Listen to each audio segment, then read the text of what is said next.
Paul Václavic, Lo malo de lo bueno o las soluciones de Hécate. Capítulo 4. Lo tercero que está supuestamente excluido. Quizás exagero, y en realidad la cuestión no es tan peligrosa como parece.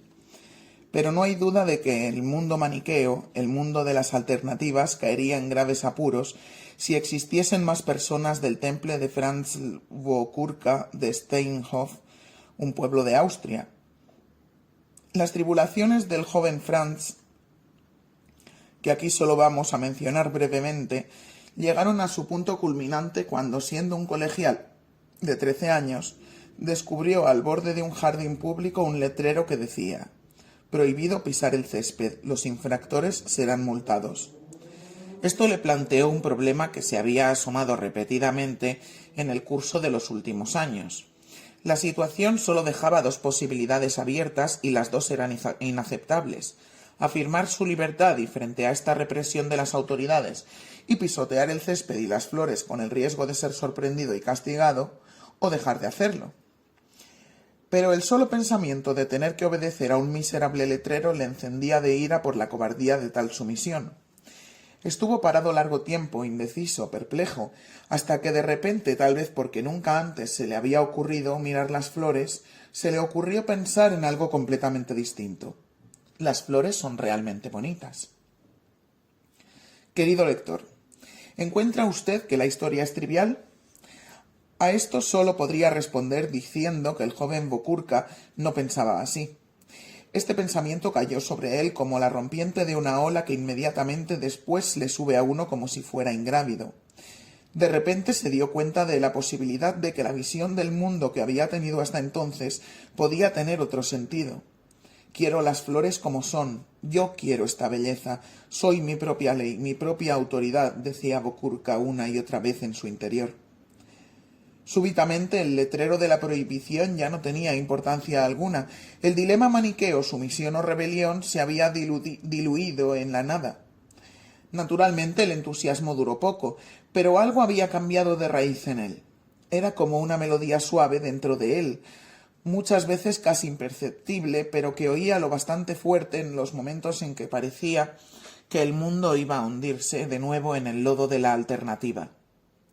Así, por ejemplo, cuando aprendió a conducir se acostumbró a ponerse siempre el cinturón de seguridad, porque él había decidido que era una medida razonable. Y cuando luego se encendió una polémica apasionada sobre si el Estado tenía derecho de obligar a los ciudadanos a hacer uso del cinturón de seguridad, todos los pros y contras de la discusión pública le dejaban sin cuidado. Él estaba al margen de todo esto. Más tarde empezó a dedicarse con seriedad y sistema al estudio de esta filosofía de la vida. Demos rienda suelta a nuestra fantasía y veamos cómo de repente él es incapaz de comprender la simple lógica de la palabra «quien no está conmigo está contra mí». Cuando nuestro hombre se ponía a reflexionar sobre esto, se sentía como aquel acusado al que el juez pregunta: «¿Ha cesado usted de una vez de maltratar a su mujer, sí o no?». Y suplementariamente le amenaza con un castigo, porque el acusado no puede responder ni sí ni no, sencillamente porque nunca ha pegado a su mujer. Quizás estas situaciones le parecieron como una pesadilla, y la comparación es acertada, pues como se sabe, cada uno tiene una pesadilla, lo que intenta es escaparse, esconderse, defenderse, pero esto no le libera de su sueño. Uno se escapa de una pesadilla solo al despertarse, pero adviértase que el despertar ya no forma parte del sueño, sino que es algo fundamentalmente distinto y fuera del sueño. Fue en la universidad donde Franz descubrió que ese algo distinto hace de las suyas en la lógica formal. De un modo semejante al caso de la palabra bíblica antes citada, en la lógica formal se empieza por postular que cada proposición es verdadera o falsa y que no se da una tercera posibilidad, tertium non datur. Pero entonces se presenta aquel enfant terrible, el clásico misterioso que decía: «Yo miento». Si realmente mentía, decía la verdad, pero entonces mentía. Si decía «yo miento», si realmente mentía, decía la verdad, pero entonces mentía si decía «yo miento». ¿Y qué piensa usted hoy, miles de años más tarde, de la afirmación «el rey de Francia es calvo»? ¿Es verdadera o falsa? Gente como Bocurca le quitan a una las ganas de trabajar, despotricó la bruja segunda.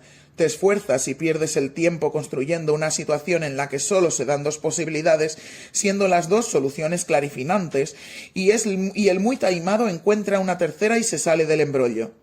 Le propongo decir, por ejemplo, entre cobardía y una audacia disparatada, y él elige fortaleza. Intento provocar en él desgana para que se ponga a correr tras el deseo, y a él tanto le da una cosa como la otra. Últimamente incité a otros a que le obligaran a declarar rotundamente si creía en Dios o no. Él se encogió de hombros y citó a Kant, Comte y Spencer. En su casa les conocen. Según los cuales, si existe Dios, no es posible conocerle en su esencia. Por esto, así decía Bocurca, la eterna disputa entre creyentes y ateos era para él un problema falso. Él dijo ser agnóstico. Y me acuerdo todavía de que en 1942 ya daba rienda suelta a sus astucias malévolas. Ya sabéis que en aquel entonces el señor Hitler, nuestro enviado de Dios e idolatrado heraldo de la solución final, empezaba a arriesgar el pellejo y por esto hizo fijar estos bonitos carteles: nacionalsocialismo o caos bolchevique. La idea era excelente, pues el más tonto tenía que ver claro que se trataba de decidirse entre lo bueno noble y lo malo diabólico. ¿Y qué hizo Bocurca?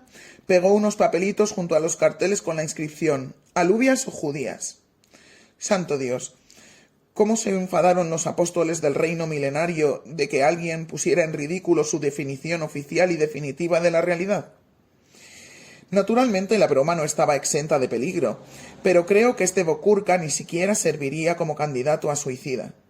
Sería capaz de encontrar todavía un tertium quid entre el que seguir viviendo o suicidarse. Este hombre es peligroso, hay que ponerlo en la lista negra. Si así lo quieres, dijo Hécate. Pero parece que te olvidas de que hace ya mucho tiempo que nos desvivimos por culpa de tipos como este. Recuérdate cómo en 1334 se nos escapó el castellano de Choserwitz a nosotras y a Margareta Maultasch, que sitiaba el castillo.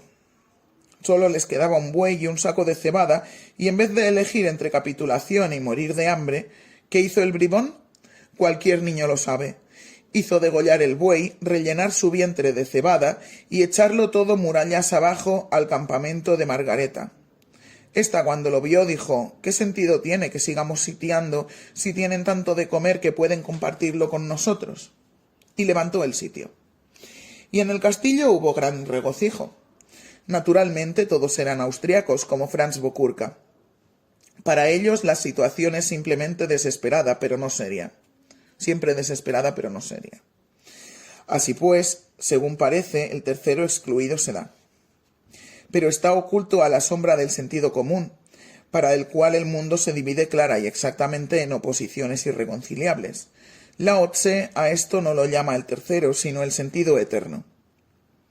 Pero por desgracia también este nombre cayó preso del mundo maniqueo, pues también tiene su contrario en el eterno sinsentido. ¿Es esta la razón por la cual en algunas religiones no se permite nombrar a Dios?